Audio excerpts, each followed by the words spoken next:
Today I'm going to show you how to get Outlook to open on startup in Windows. This is incredibly useful if you rely on Outlook for your daily emails and want it ready to go the moment your computer boots up, saving you time and streamlining your workflow. First, start by opening your Microsoft Outlook app. Once it launches, log into your account to load in your emails. This initial step ensures that Outlook is properly configured on your system and ready to run automatically. Wait for your inbox to fully load so you can confirm everything is working as expected.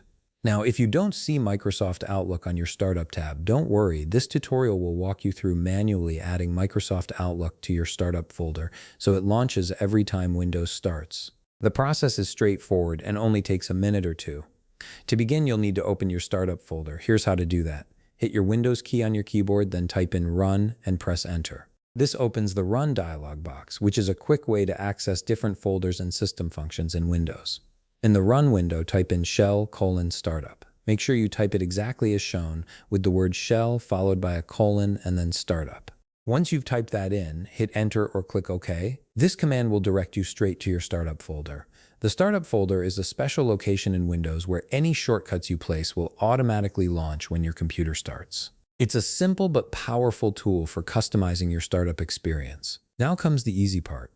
All you have to do is paste your Microsoft Outlook app launcher into this folder. To do this, you'll first need to locate the Outlook shortcut. You can usually find it on your desktop or in your Start menu. If you find it on your desktop, simply right-click on the Outlook icon and select Copy. If you're pulling it from the Start menu, you can search for Outlook, right-click on it, and choose Open File Location to find the shortcut, then copy it from there. Once you've copied the Outlook shortcut, head back to your Startup folder and paste it in. You can do this by right-clicking inside the folder and selecting Paste, or by pressing Ctrl and V on your keyboard.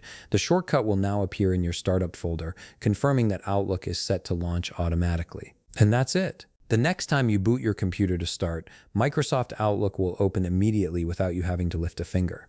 This small adjustment can make a big difference in how quickly you can dive into your workday. If you found this video helpful, please leave a like, subscribe, and see you in the next video.